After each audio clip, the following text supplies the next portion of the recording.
how do you then take it to the next step when you have to write about yourself? So using social media, but also things like application forms, CVs.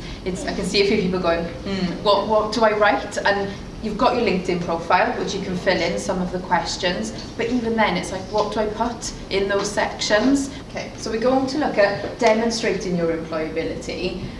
What's an employer's first impression of you? How can you ensure that is as professional as possible, but also things like your personal brand? How are you getting that across in your first interactions, especially when they're in the written form? Because the majority of employers, you may find you meet with them in events on campus, but for you to get to an interview stage before you get to employment, you are going to have to either email the employer, I suppose meet with them sort of via an application form, so you'll have to submit that through their website, and also perhaps send your CV on a speculative basis. So it's always going to be, majority of the time, in the written form. And they're looking for you to be clear and accurate, for your response to be precise, and then also for your written communication, for it to, I suppose, to tell them a little bit more about you, and for you to include in your personal statements your skills, your abilities and different qualities. You have to reflect and understand what you're able to offer,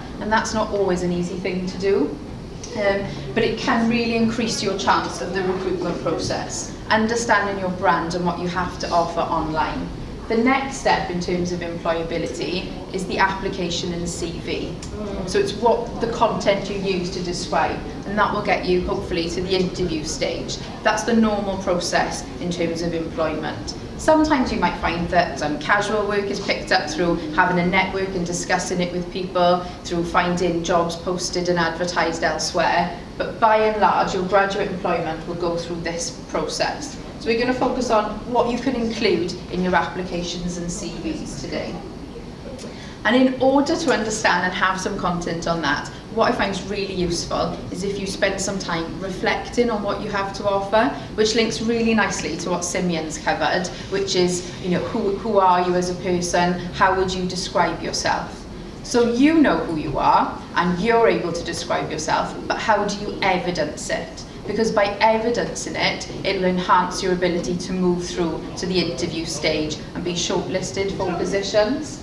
So it's thinking, reflective writing is thinking for a purpose. So it's giving yourself that bit of time to think, what do I have to offer? And then critically analysing, how do I learn?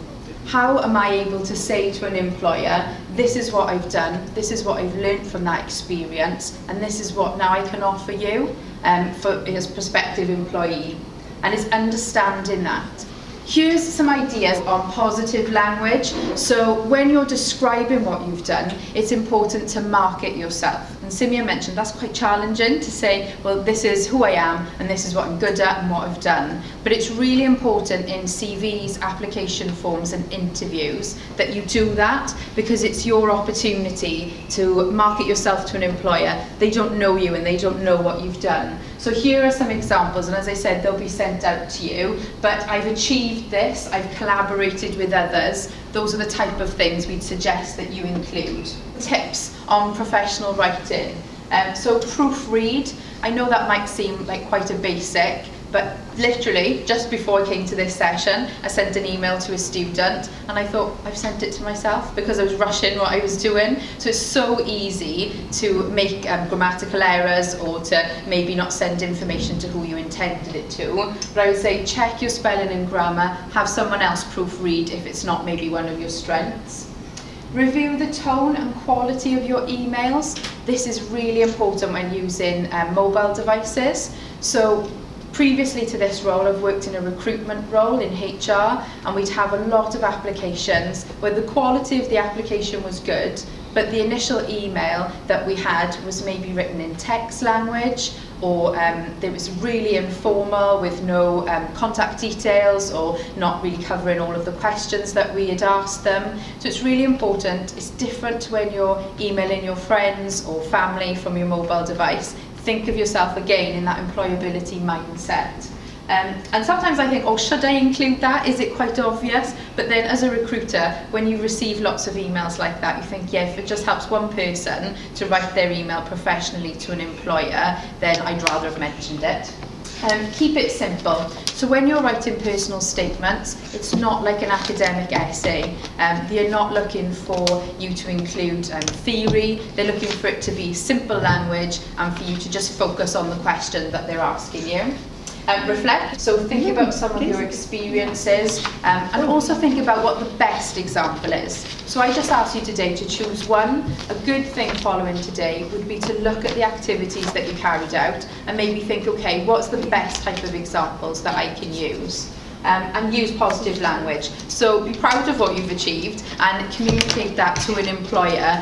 Don't undersell yourself. Yeah?